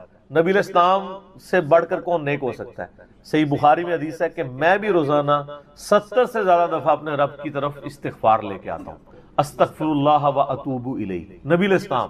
اور یہ 70 کا عدد آپ نے کثرت کے لیے بولا ہے، عربی میں 70 کا مطلب 70 ڈیجٹ نہیں ہوتا، 70 کا مطلب 1000 دفعہ بھی ہو سکتا ہے، 10,000 دفعہ بھی ہو سکتا ہے، 100 دفعہ بھی ہو سکتا ہے، کثرت کے لیے بولا جاتا ہے۔ تو استغفار تو بندے کی ضرورت ہے، یہ اللہ سے ایک نیکی ہے، اور ہر چیز کے ساتھ استغفار اٹیچ ہے۔ آپ دیکھیں کہ محفل سے اٹھنے کی جو دعا ہے اس میں استغفار ہے، سبحانک اللہم و بحمدک اشہد ان لا الہ الا انت استغفرک و اتوب الیک، سنن نسائی میں حدیث ہے۔ پھر سنن نسائی الکبریٰ میں حدیث ہے کہ نبی علیہ السلام وضو کے بعد بھی یہ دعا پڑھتے تھے، سبحانک اللہم و بحمدک اشہد ان لا الہ الا انت استغفرک و اتوب الیک، اور فرمایا یہ پڑھ لو تو یہ اللہ تعالیٰ قیامت کے دن تک کے لیے اس کو سنبھال کے رکھ دے گا، تمہیں اس کے عوض نیکیاں ملیں گی، ٹھیک ہے نا۔ تو رجوع اللہ، استغفار، ہر وقت اللہ کی طرف رجوع لاتے رہنا۔ اور سب سے بیسٹ یہ ہے کہ نماز کے تشہد کی آخری جو دعائیں والا پورشن ہے نا، اس میں استغفار مانگیں، کیونکہ صحیح بخاری میں حدیث ہے جب درود شریف تشہد میں پڑھ چکو اس کے بعد جو چاہو اپنے رب سے مانگو، سجدوں میں بھی مانگیں۔ صحیح مسلم میں حدیث ہے سجدے میں انسان اپنے رب کے سب سے زیادہ قریب ہوتا ہے، تم خوب رب سے دعائیں مانگا کرو۔ اور نبی علیہ السلام نے دعا بھی سکھا دی، بخاری اور مسلم دونوں میں ہے کہ نبی علیہ السلام رکوع اور سجدے میں پڑھتے تھے سبحانک اللہم و بحمدک اللہم اغفر لی، یہ ہمارے وہ اذکار میں لکھا نا، سبحانک اللہم و بحمدک اللہم اغفر لی، تو اس میں دعا ہی ہے۔ پھر 2 سجدوں کے درمیان میں رب اغفر لی رب اغفر لی ہے۔ سر استغفار تو ہر جگہ ہی چل رہا ہوتا ہے، تو اللہ کی طرف رجوع لائیں اور اللہ سے امید رکھیں۔ دنیا میں کسی نے توبہ کر لی تو موجہ ہی موجہ، یہ آخرت کے لیے معاملہ ہے۔ تو شرک، یار آپ نے کیا شرک کیا ہوگا جو صحابہ کرام نے قبول ایمان سے پہلے کیا؟ سر صحیح مسلم میں حدیث ہے 321 نمبر، میں نے کربلا والے ریسرچ پیپر میں ڈالی، بڑی لمبی حدیث ہے۔ عمر بن عاص رضی اللہ تعالیٰ عنہ کہتے ہیں کہ جب مجھے یہ اندازہ ہوا کہ اب نبی علیہ السلام یعنی غلبہ پائیں گے، یعنی اللہ نے ان کا سینہ اسلام کے لیے کھول دیا، اسلام قبول کرنے کے لیے نبی صلی اللہ علیہ وآلہ وسلم کی خدمت میں حاضر ہوئے، تو خود ہی بتاتے ہیں، اور انہوں نے اپنے نزع کے عالم میں موت کے وقت میں اپنے بیٹے کو، بڑی لمبی بڑی رکت انگیز حدیث ہے، میرا یوٹیوب پہ کلپ بھی ہے، عمر بن عاص کی موت کے وقت اشک بار آنکھوں سے سننے والی۔ تو خیر اس میں یہ بھی الفاظ ہیں، کہتے جب میں نبی صلی اللہ علیہ وسلم کے پاس ایمان لانے کے لیے گیا نا، تو نبی علیہ السلام نے اپنا دایاں ہاتھ آگے بڑھایا بیعت کرنے، تو کہتے ہیں میں نے دایاں ہاتھ بڑھایا لیکن حضور کے ہاتھوں میں ہاتھ دینے سے پہلے ہی میں نے کہا یا رسول اللہ پہلے مجھے گارنٹی دیں کہ میں نے جو کچھ اسلام کے خلاف سازشیں کی ہیں پچھلے 19 سال میں، اسلام کے آنے کے بعد 19 سال تک اسلام کے خلاف یہ اور خالد ابن ولید یہ دونوں کٹھے مسلمان ہوئے تھے، ایک ہی دن ایک ہی وقت میں 19 سال۔ پھر اسلام کی حالت میں انہیں 19 سال نہیں ملے ہیں حضرت خالد ابن ولید، کفر میں ملے ہیں، اسلام میں تھوڑا وقت ملا۔ تو حضرت عمر بن عاص کہتے ہیں میں نے ہاتھ کھینچ لیا، میں نے کہا یا رسول اللہ پہلے گارنٹی دے میرے سارے گناہ معاف ہوں۔ تو آپ صلی اللہ علیہ وسلم نے فرمایا کہ اے عمر، کیا تجھے نہیں پتا کہ اسلام پچھلے کے سارے گناہوں کو معاف کر دیتا ہے، اور اللہ کی راہ میں ہجرت پچھلے کے سارے گناہوں کو معاف کر دیتی ہے، اور حج مبرور پچھلے کے سارے گناہوں کو معاف کر۔ تو یعنی اسلام لے کر آنا کتنی بڑی دولت ہے۔ تو یہ تجدید ایمان کرنا، کلمہ پڑھ کے یہ اپنا تجدید ایمان والا معاملہ بھی کرتے رہنا چاہیے، یہ بھی ایک توبہ کا ذریعہ ہے۔ اللہ سے امید رکھیں، اللہ کو اصل میں باغی پسند نہیں ہے، جو گناہ کر کے توبہ کر لیتے ہیں نا وہ اللہ کو بڑے پسند ہیں، اتنے پسند ہیں کہ ایک بڑی عجیب و غریب روایت ہے صحیح بخاری اور مسلم میں، صحیح مسلم میں ذرا زیادہ ڈیٹیل ہے کہ نبی علیہ السلام فرماتے ہیں اگر تم گناہ کرنا چھوڑ دو گے تو اللہ تعالیٰ تمہیں ختم کر دے گا، اور ایسی مخلوق لے کے آئے گا کہ جو گناہ کرتی ہو اور اللہ ان کو معاف کر کے خوشی محسوس کرے۔ اچھا اس کو بعض لوگوں نے دوسری طرف لے لیا، ان کا جی اللہ تعالیٰ گناہوں سے بڑا خوش ہوتا ہے، نہیں نا، اصل میں یہ بتانا چاہ رہے تھے نبی صلی اللہ علیہ وآلہ وسلم کہ انسان کے اندر بلٹ ان فالٹ رکھا گیا ہے کہ وہ غلطی کرے گا، اصل مسئلہ یہ ہے کہ وہ آدمی بنے۔ آدم نے اپنی غلطی کو جسٹیفائی کیا نہیں، جب غلطی کی تو کیا کہا ربنا ظلمنا انفسنا وان لم تغفر لنا وترحمنا لنکونن من الخاسرین، معاف کر دیا اللہ نے۔ شیطان نے اپنی غلطی کی جسٹیفیکیشن دینا شروع کر دی، میں ایسے بہتر ہوں، تو نے اس کو مٹی سے بنایا، مجھے آگ سے بنایا ہے، میں اس کو کیسے سجدہ کروں۔ جو اپنی غلطی کی جسٹیفیکیشن دے وہ شیطان ہوتا ہے، اور جو اپنی غلطی کی جسٹیفیکیشن دیے بغیر سیدھی معافی مانگ لے وہ آدمی ہوتا ہے۔ ہم کہتے ہیں نا آدمی، آدم کے ساتھ اس کی مضبوط ہو جاتی ہے۔ تو رجوع اللہ، تو وہ نبی علیہ السلام یہ بتانا چاہ رہے تھے کہ ایسی مخلوق جو گناہ نہ کرے وہ تو آلریڈی اللہ کے پاس موجود ہے۔ فرشتے. اللہ نے انسان اور جن کو ایسی مخلوق بنایا ہے جو اپنی ول سے اپنے رب کو چوائس کرے. فَأَلْهَمَهَا فُجُورَهَا وَتَقْوَاهَا, ان میں یعنی برائی کا مادہ بھی رکھ دیا, اچھائی کا بھی. وہ خود اپنی عقل ایز اے انسٹرومنٹ یوز کر کے یہ اللہ تعالیٰ کو خود سے وہ چوز کرے. ایسی مخلوق اللہ کو چاہیے تھی. سر یہی وہ چیز ہے جیسے انسان فرشتوں سے افضل ہو جاتا ہے. اور میں اکثر کہا کرتا ہوں کہ یہ وہ دولت ہے جو جبرائیل کے پاس بھی نہیں ہے. سر جبرائیل مجھ سے اگر میرا ایمان ایکسچینج کرنا چاہے نا, میں نہیں کرتا. جبرائیل نے خدا کو مانا ہے خدا کی مرضی سے, اور میں نے خدا کو مانا ہے اپنی مرضی. اس کا کوئی ایکویلنٹ نہیں. اسی لیے انسان اشرف المخلوق ہے. اسی لیے انسان کو اللہ نے اتنا درجہ ہے. فرشتے سے بہتر انسان بننا, مگر اس میں لگتی ہے محنت. انسان بنے, آدمی بنے, یہ نہ ہو کہ اولئک کالانعام بل هم اضل, جو سورۃ الاعراف میں ہے کہ وَلَقَدْ ذَرَأْنَا لِجَهَنَّمَ كَثِيرًا مِنَ الْجِنِّ وَالْإِنسِ, جنوں اور انسانوں کی اکثریت دوزخ کے لیے ہی پیدا ہوئے ہیں. یہ اللہ نے ایکسپرٹ اوپینین دیا, یہ نہیں ہے کہ میں نے دوزخ کے لیے ان کو بنایا. ساتھ یہ ہے کہ ہم نے ان کو کام دیے تھے, یہ سنتے نہیں. سننے کا سا نہیں سنتے, آنکھیں دی تھی دیکھتے نہیں, دیکھنے کا سا دیکھتے نہیں, یعنی عبرت والا. اور عقل دی تھی, دل دیے تھے. آپ عقل کر لیں ترجمہ, دل کر لیں, وہ سوچتے نہیں ہیں. اولئک کالانعام بل هم اضل, یہ تو چوپایوں کے مانند ہے بلکہ ان سے بھی بدتر ہیں, جو آنکھ کان اور عقل کو یوز کر کر حق بات تک نہیں پہنچتے. ولا تقف ما ليس لك به علم, 10 کمانڈمنٹس میں سے 9 کمانڈ کیا ہے؟ سورہ بنی اسرائیل آیت نمبر 36. اے انسان, کسی چیز کی پیروی اس وقت تک مت کرنا جب تک تجھے اس کے بارے میں ڈیفینیٹ علم حاصل نہ ہو جائے. ان السمع والبصر والفؤاد كل اولئک کان عنہ مسؤولا, بے شک کان, آنکھیں اور عقل ان کے بارے میں پوچھا جائے گا. تم نے ان کو یوز کر کے حق بات تک پہنچنے کی کوشش کیوں نہیں کی ہے؟ اچھا, ہم کوشش ماشاءاللہ کر رہے ہیں, لیکن دنیا میں حق بات تک پہنچنے. میں آپ سے ایک چھوٹا سا سوال کرتا ہوں. آپ موٹر بائک پہ جا رہے ہو, دن کے وقت آپ نے ہیڈ لائٹ کھولی ہوئی ہو, سامنے سے آپ کو کوئی یوں اشارہ کرے تو آپ اسے گالی سمجھیں گے؟ فوراً ہیڈ لائٹ آف کریں گے. لیکن معذرت کے ساتھ آپ کوئی دینی غلطی کر رہے ہو اور آپ کو کوئی ہائی لائٹ کرے تو آپ اس دینی غلطی کے ہائی لائٹ ہونے کو اسی اشاری کی طرح سمجھیں گے یا آگے سے اس کو پڑھ دیں گے؟ جہاں تو یہی ہوتا ہے, پڑھ دیتے ہیں. اسی لیے اکثر لوگ بتانا ہی چھوڑ گئے ہیں. وہ کہتے ہیں یار کیا دسیے, کتنے بوڑھے ہو چکے ہیں, وضو کرنے کا طریقہ نہیں, یہاں تک صرف بازو اوپر کیا ہوتا ہے, ان کو پتہ نہیں کون سمیت دھونا ہے. سال لوگ دیکھ رہے ہوتے ہیں, کہتے ہیں یار چھوڑ. حالانکہ وہی بندہ اس وقت گڑھے میں گرنے لگے نا تو کتنے لوگ اس کو پکڑانے کے لیے آ جائیں گے, کیونکہ وہ فزیکلی نظر آ رہا ہوگا نا. آخرت کا گڑھا نظر نہیں آ رہا نا, انسان کہتا ہے خیر ہے.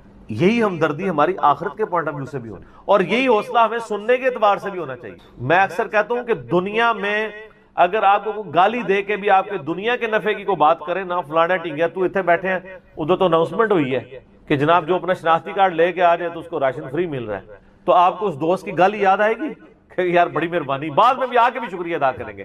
لیکن وہی دوست آپ کو پیار محبت سے بات سمجھائے کہ یار یہ تم غلط کر رہے ہو, آپ اس کو کتے کی طرح پڑ جاتے ہیں, اور کوئی نہیں تو کہتے ہیں اس کو تمیز ہی نہیں بات کرنے کی. دنیاوی طور پہ وہ گالی نکال کے بھی دنیاوی فائدے کی بات کرے تو آپ تمیز کو نہیں دیکھتے, اور آپ کے آخرت کے فائدے کی بات وہ لجاجت سے بھی کرے تو آپ کہتے ہیں تمیز سے نہیں بات کر رہا. اصل میں آپ نے خود کبوتر کی طرح آنکھیں بند کی ہوئی ہیں, بلی کو غائب کرنا چاہتے ہیں لیکن بلی غائب نہیں ہوگی, تھوڑی دیر بعد آپ کی گردن مروڑ لے, بولے اعوذ باللہ تعالیٰ.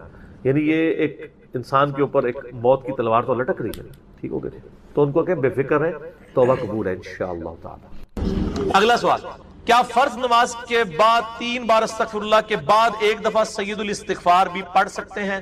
یہ بدعت تو شمار نہیں ہوگا. نہیں, کوئی بدعت نہیں ہوگا. صحیح مسلم میں حدیث ہے کہ نبی علیہ السلام فرض نماز کے بعد 3 دفعہ استغفر اللہ پڑھتے تھے اور پھر ایک دفعہ پڑھتے تھے اللہم انت السلام و منک السلام تبارکت یا ذا الجلال والاکرام.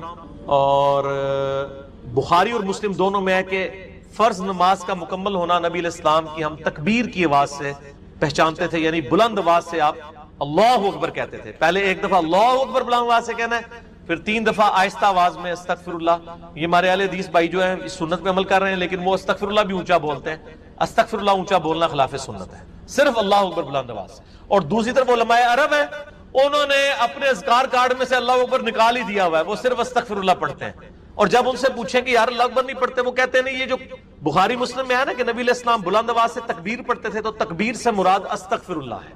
دیکھیں آپ بندہ کو ضد میں, استغفر اللہ کس عربی ڈکشنری میں تکبیر ہے؟ اگر آپ نہیں مانتے تو ہم آپ کو علم الکلام اور فقہ والا جواب دیتے ہیں. بخاری مسلم میں حدیث ہے, حضرت ابو ہریرہ کہتے ہیں کہ نبی علیہ السلام جب نماز شروع کرتے تو تکبیر کہتے، جب رکوع میں جاتے تو تکبیر کہتے، جب رکوع سے سر اٹھاتے تو سمیع اللہ لمن حمیدہ ربنا ولک الحمد کہتے، جب سجدے میں جاتے تو تکبیر کہتے، جب سجدے سے سر اٹھاتے تو تکبیر کہتے. تو کیا وہ استغفر اللہ کہتے تھے؟ کہتے نہیں، وہ اللہ اکبر ہی ہوتا تھا. تو بخاری مسلم میں جو ہے کہ نماز کا ختم ہونا میں تکبیر کی آواز سے پہچانتا تھا، تو وہ بھی پھر استغفر اللہ نہیں، تکبیر ہی ہے.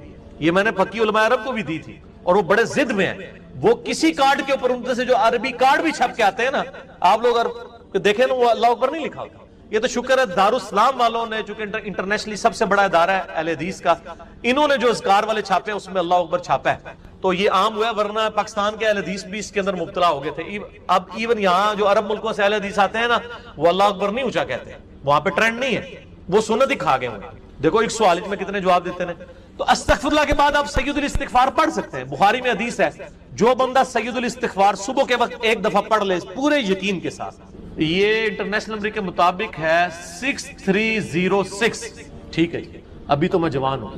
اللہم انت ربی لا الہ الا انت خلقتنی وانا عبدک وانا علی عہدک ووعدک ما استطعت اعوذ بک من شر ما صنعت ابوء لک بنعمتک علی وابوء بذنبی فاغفر لی فانہ لا یغفر الذنوب الا انت. جو صبح کے وقت پورے یقین سے پڑھ لے، مرن شام سے پہلے مر گیا تو جنتی، اور جو شام کو پڑھ لے صبح سے پہلے پڑھ گیا تو جنتی. یہ صبح شام کے اذکار بلو کارڈ میں ہمارا یہ ذکر موجود ہے.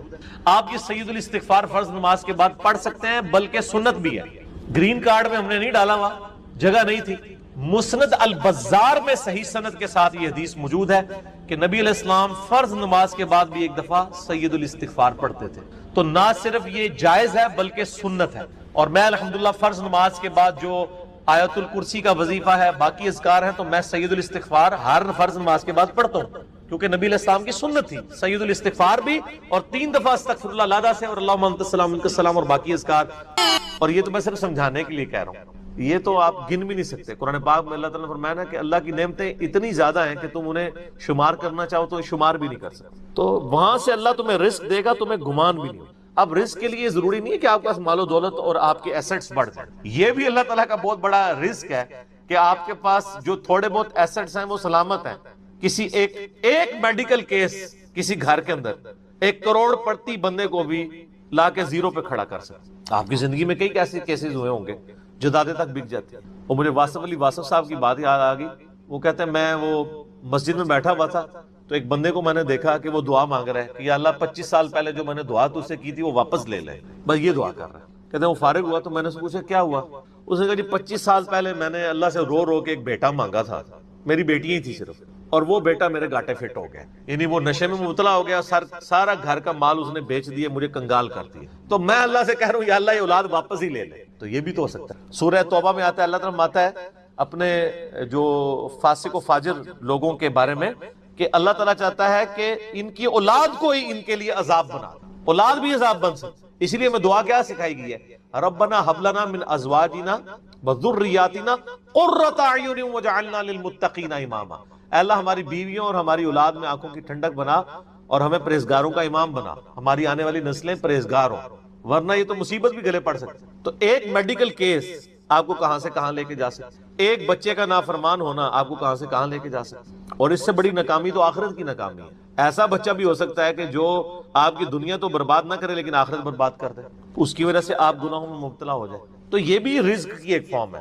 رزق صرف یہ نہیں ہے کہ آپ کے لیے مال پانی کھل جائے، بلکہ مال سبسسٹنس لیول پہ بھی موجود ہے، لیکن آپ کو کوئی ایسی تکلیف نہیں آ رہی کہ جس کی وجہ سے آپ کا مال نہیں نکل رہا. ورنہ ایک بندہ 10 لاکھ روپے مہینے کا کماتا ہے اور 9 لاکھ روپے اس کا نکل جاتا ہے، کیا فرق پڑا اس کو؟ اس نے کون سا ایسٹ بنا لیا؟ اور جو اذیت گزار رہا ہے وہ لادا سے، اس کو تو کوئی سوچ بھی نہیں سکتا، ذہنی ٹینشن ہے. صحیح بخاری مسلم میں حدیث ہے، نبی علیہ السلام فرمایا ہمیشہ اپنے سے نچلے لوگوں کو دیکھو تو تمہیں یوں اللہ تعالیٰ کی نعمتوں پر صبر نصیب ہوگا اور قناعت نصیب ہوگی، اوپر نہ دیکھو. اور پھر بخاری مسلم میں یہ حدیث ہے کہ ابن آدم کے پاس اگر سونے کی 2 وادیاں ہوں تو وہ خواہش کرے گا تیسری وادی بھی مجھے مل جائے، اس کا پیٹ صرف قبر کی مٹی بھرے. والعیاذ باللہ. بخاری مسلم دونوں میں حدیث ہے کہ انسان کہتا ہے میرا مال میرا مال میرا مال. نبی علیہ السلام فرمایا تیرا مال تو وہ ہے جو تو نے کھا پی لیا یا پہن کر بوسیدہ کر دیا یا اللہ کی راہ میں خرچ کر کے آخرت کے لیے محفوظ کر لیا. باقی جتنا مال ہے وہ تو تیرے ورثہ کا مال ہے، تو کہتا ہے میرا مال ہے. پھر بخاری مسلم دونوں میں حدیث ہے کہ نبی علیہ السلام نے فرمایا کہ انسان کے 3 دوست ہیں. ایک دوست ہی اس کی قبر تک ساتھ جاتا ہے، وہ اس کے اعمال ہیں، باقی جو دو دوست ہیں وہ باہر ہی رہ جاتے ہیں، اس کے رشتہ دار اور مال۔ اب مال ساتھ جاتے ہیں، مال بھی آپ ساتھ لے کے جا سکتے ہیں، لیکن وہ مال جو آپ نے پہلے اپنی زندگی میں اپنی مرضی سے اللہ کی راہ میں خرچ کر دیا، وہ اللہ کے ڈیوائن بینک میں جمع ہے، وہ قرآن پاک میں سورۃ البقرہ میں آیا 700 گنا تک کہ اللہ تعالیٰ کر کے لوٹائے گا، بلکہ یہاں تک فرمایا کہ یہ اللہ تعالیٰ کو تم قرض دے رہے ہو اور اللہ تعالیٰ اس قرض کو لوٹائے گا۔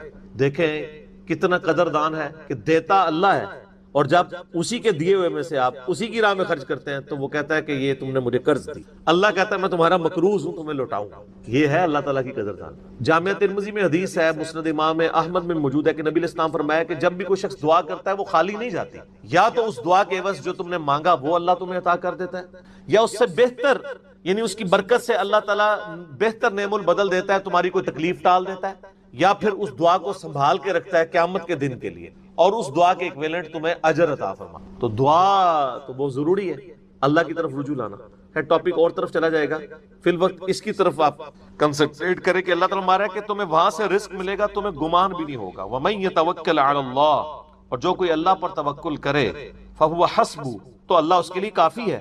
ان اللہ بالغ امری، اللہ تعالیٰ تو اپنا کام پورا کر کے رہتا ہے، لیکن قد جعل اللہ لکل شیء قدرا، اللہ نے ہر معاملے کے لیے ایک اندازہ مقرر کر رہا ہے۔ اسی کو ہم وہ کہتے ہیں نا کہ اللہ کے ہاں دیر ہے اندھیر نہیں ہے، لیکن یہ دیر بھی ہم صرف سمجھانے کے لیے کہتے ہیں، وہ دیر نہیں ہے، وہ اللہ کا رول یہی ہے کہ اللہ تعالیٰ نے کسی معاملے کو کس لیول کے اوپر جا کے ایڈریس کرنا ہے۔ 23 سال تک مشرکین عرب کو دیکھیں نا مہلت ملی ہے، کتنے لوگوں نے کہا کہ دیکھو کان پک گئے ہیں ہمیں سنتے ہوئے، نبی علیہ السلام ہمیں دھمکیاں لگاتے ہیں کہ قوم عاد قوم سمود کی طرح تم بھی برباد کر دیے جاؤ گے، جب وقت کے پیغمبر کا انکار کرو گے تو عذاب تو کوئی نہیں آ رہا۔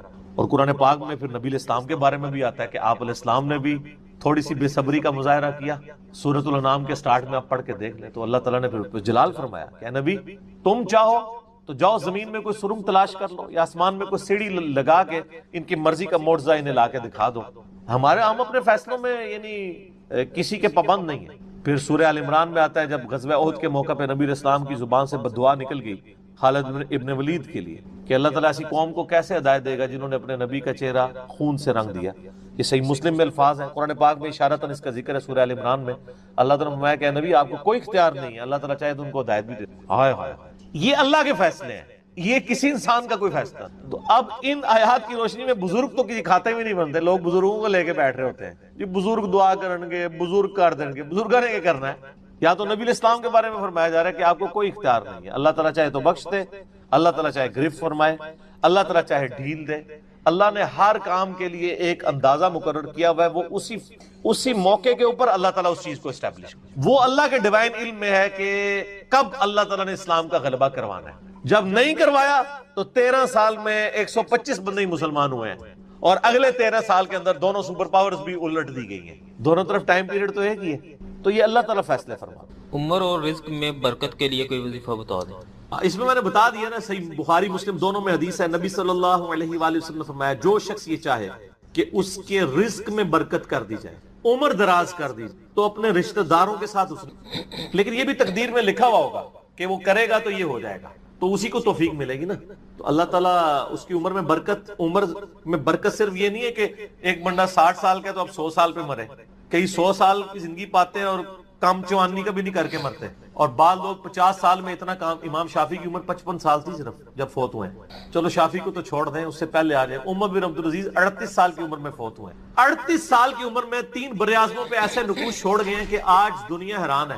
تو ان کو تو عمر بھی کوئی نہیں ملی ہے۔ یہ نہیں ہوتا کہ آپ کو عمر کتنی ملی ہے، آپ نے اس عمر میں کیا کیا ہے۔ آپ اللہ تعالیٰ آپ کو اسی ٹائم میں اتنی برکت، میں اپنے لیے آپ کو بات کرتا ہوں، میں کسی کیا بات کروں، میری زندگی خود اس چیز کا نمونہ ہے۔ آج جب لوگ یہ نہیں کہتے ہیں یار اس نے اتنے ویڈیوز چڑھا دی ہیں، کتنے بیٹھ کے ریکارڈ کرانا رہتا ہے، حالانکہ ہفتے میں ایک ریکارڈ ہوتی ہے، روزانہ ہوتی بھی نہیں ہے، لیکن کنسسٹینسی کے ساتھ اللہ کی مدد کے ساتھ آپ اگر یہ کام لے کے چلتے رہیں تو slow and steady wins the race. تو آج چیزیں آپ دیکھ لیں ہزاروں کی تعداد میں آپ کے سامنے، اور یہ حالات اللہ تعالیٰ فیوریبل کرتا ہے۔ میں یقین کریں، میں اپنے بھائیوں کو کہتا ہوں، میں جب بھی درس، ابھی آج کا درس میں نے کرنا تھا نا، وہ ہندو کا جواب دینا تھا، تو میں نے پورے ہفتے سے دعائیں شروع کی ہوئی تھیں، اللہ زندگی دے دیں، حالات فیوریبل ہو جائیں، ٹرانسفارمر بھی نہ اڑے ہمارا، جنریٹر بھی چلتا رہے، سارے معاملات چلتے رہے، اور فرحان بھائی بھی ٹائم پہ آ جائیں، ٹھیک ہو گیا جی، کالر مائک بھی چل جائے، کیمرے کی بھی بیٹری چارج ہو، ساری چیزیں، یہ میں جو چیزیں میرے اختیاروں میں کر کے یا اللہ تو نے کروانی ریکارڈنگ، میں تو کچھ بھی نہیں، اپنے پورے ریسورسز مینج کر کے بھی اللہ پہ نظر ہوتی ہے۔ حالانکہ میرے دوستوں کو پتا ہے میں کتنا وہمی ہوں، میرے آفس میں بھی نا جب سب سے مشکل کوئی ٹاسک میرے والے کیا جاتا ہے اور وہ ہمارے باس کہتے ہیں یار اس کو دے کے تم بھول جاؤ، پھر وہ کام کر کے آپ کو بتائے گا، تو کیوں میں وہم ہوں، جس کام میں ہاتھ ڈالتا ہوں نا میں دنیاوی اعتبار سے ہر چیز اس کے حوالے سے مینج کرتا ہوں، لیکن ساتھ مسبب الاسباب پہ نظر ہوتی ہے کہ یا اللہ یہ جو کچھ میں کر رہا ہوں نا یہ تو میں اسباب کر رہا ہوں نا، میرے ساتھ کوئی بھی پرابلم ہو سکتی ہے، کسی کے ساتھ کوئی این ٹائم یعنی اس کے اوپر فیملی کے اوپر کوئی ایسا ایشو آ سکتا ہے کہ درس کینسل کرنا پڑ جائے، ہو سکتا ہے نا، جس طرح ایک بار یعنی اچانک جو ہے وہ یعنی ہمارا درس کینسل ہو گیا تھا، عثمان بھائی کی والدہ فوت ہو گئی تھی، ہمیں اپنا درس کینسل کرنا پڑا ایگزیکٹ اسی دن ہی ہو گیا اس طرح، تو وہ حالانکہ میرا درس پورا تیار، مسئلہ 41 اس دن ریکارڈ ہونا تھا، کئی سال پہلے کی بات، کس سال کی بات ہے یہ؟ 5 سال پہلے کی بات ہے، تو اپنا ہر چیز مینج کی تھی لیکن اینڈ ٹائم پہ کوئی مسئلہ کھڑا ہو گیا۔ میرے اپنے بھی کئی کلوز ریلیٹیو فوت ہوئے ہیں لیکن اللہ کا شکر ہے اتوار مطلب وہ درس سے 1-2 دن آگے پیچھے ہی ہوئے ہیں، تو اللہ تعالیٰ نے یعنی معاملات کو سیٹل کر دیا۔ یہ ساری چیزیں سر فیوریبل ہونا پھر تو یہ وہ سوال کی طرف ہوں کہ رشتہ داروں سے اس نے سلوک کریں، اللہ تعالیٰ رزق میں اضافہ کرے گا، عمر میں اضافہ کر دے گا، یعنی برکت ڈال دے گا، تھوڑی چیز بھی کفایت کر دے گی۔ ابو داؤد میں ایک حدیث ہے، ایک صحابی کہتے ہیں میری ماں فوت ہوگی، فرمایا اپنی خالہ کے ساتھ اس نے ٹھیک ہو گیا، تو یہ رزق کے بڑھنے کا ذریعہ، باقی دعا تو ایک ہی ہے، اللہم ربنا آتنا فی الدنیا حسنہ وفی الآخرۃ حسنۃ وقنا عذاب النار، یہ دنیا کے ہر کام کے لیے دعا ہے، رزق کی برکت کے لیے، اولاد کے لیے، اولاد کے اچھے مستقبل کے لیے، لڑائی جھگڑا ختم کرنے، دنیا کی ہر چیز اس میں داخل ہے۔ کیوں؟ ربنا آتنا فی الدنیا حسنہ، دنیا میں ہر چیز حسنہ عطا کر دے، بہتر، اور آخرت کی ہر چیز داخل ہے، وفی الآخرۃ حسنہ، آخرت میں قبر بھی شامل ہے، میدان حشر بھی، میدان عدل بھی، یہ وقنا عذاب القبر، وقنا عذاب الحشر یہ کہنے کی ضرورت نہیں ہے، بخاری مسلم میں حدیث ہے جو مر گیا اس کی قیامت قائم ہوگی، وہ آخرت میں داخل ہوگا، اس میں سب کچھ ہے۔ اس میں ایک صحیح مسلم کی حدیث میں بتا دیتا ہوں، ایک صحابی تھے بیماری کی وجہ سے اتنے کمزور ہو گئے کہ چڑیا کی طرح ان کا جسم ہو گیا، یہ آپ کو دعا والے چیپٹر میں مشکات میں دوسری جلد میں بھی یہ حدیث صحیح مسلم کی، نبی صلی اللہ علیہ وآلہ وسلم عیادت کے لیے آئے، آپ نے حالت دیکھی، آپ نے فرمایا وہ تو اللہ سے کیا مانگتا ہے؟ آپ کو پتہ چل گیا کہ مسئلہ کوئی گمبھیر ہے، کیا یا رسول اللہ میں اللہ سے ایک ہی دعا کرتا ہوں کہ یا اللہ جو تو نے مجھے آخرت میں عذاب دینا ہے نا وہ دنیا میں دے، نعوذ باللہ من ذالک، اللہم اجرنا من النار، آمین۔ نبی صلی اللہ علیہ وسلم نے فرمایا سبحان اللہ، اللہ پاک ہے غلطیوں سے، اس کا مطلب یہ ہوتا ہے یہ انسان ہی غلطیاں کرتا ہے، اور تو اللہ سے یہ چیز مانگ رہا ہے، اور تیرے اندر ہمت ہے کہ تو آخرت کیا دنیا کا بھی اللہ کا عذاب برداشت کر سکے، اور تجھے تو چاہیے تھا تو دعا کرتا اللہم ربنا آتینا فی الدنیا حسنہ وفی الآخرۃ حسنۃ وقنا عذاب النار، وہ دنیا اور آخرت میں، یہ فنیٹک وہ صوفیہ والا کنسیپٹ نہیں، ٹھیک ہے، دنیا میں گگڑے بن کے رہو اور اس نیچے سے جوئیں بھی ڈلی رہے اور کپڑے بھی اتارے رکھو اور پہنچے ہوئے بزرگ، یہ پتہ لگا کتنے پہنچے نے، ٹھیک ہے۔ تو وہ صحابہ کہتے ہیں جب انہوں نے یہ دعا کی نا تو چند ہی دنوں میں وہ اس طرح صحیح ہو گئے جیسے مردہ زندہ ہو جاتا ہے اس دعا کرنے کی۔ دنیا کی ہر بھلائی، کیوں بندہ نے پیپروں میں پاس ہونا یہ دعا کرے، لیکن صرف دعا کرنے کی کوشش بھی کرے گا، کوشش کے بعد دعا کرے، دونوں چیزیں پہلے ہیں۔ کوئی شخص اپنے اوپر خود تقدیر غالب کروا دے نا پھر دعا کچھ نہیں کرتی ہے، یعنی ایک بندہ کہے کہ میں بسم اللہ پڑھ کے ساکٹ میں 2 انگلیاں ڈال دوں، وہ آپ نے اپنے اوپر تقدیر خود غالب کرا لی ہے۔ آپ کہ نہیں میں بسم اللہ الذی لا یضر دعا پڑھ لوں اور جا کے میں جناب کوبرا سانپ کے آگے ہاتھ ایسے کر دوں تو سر وڑ لے گا تو ہم چھڑے گا نہیں، کیونکہ آپ نے خود اپنے اوپر تقدیر غالب کروائی نا۔ جب آپ اپنے اوپر خود تقدیر غالب کرواتے ہیں، آپ بسم اللہ الذی لا یضر پڑھ کے یہ تو نہیں کہ اسٹیئرنگ سے ہاتھ اٹھا لیں اور آنکھیں بند کر لیں تو جا کے ٹھوکیں گے سیدھے۔ جب کوئی شخص خود تقدیر غالب کرواتا ہے پھر دعا کچھ نہیں کرتی، اس کی دعا ہے تدبیر کے ساتھ، کیونکہ اس طرح دنیا کا نظام نہیں چل سکتا تھا نا۔ تو یہ ان دعاؤں کا یہ ہوگا کہ جو ناگہان، اسی لیے آپ دیکھیں حدیث کے الفاظ کیا ہیں کہ ناگہانی آفت، خود لائی ہوئی آفت نہیں، ناگہانی آفت، آپ جا کے سانپ کے بل میں جا کے ہاتھ کو سیڑ دیں اور آپ کے میں نے پڑھا اعوذ بکلمات اللہ التامات من شر ما خلق، کچھ بھی نہیں ہونا۔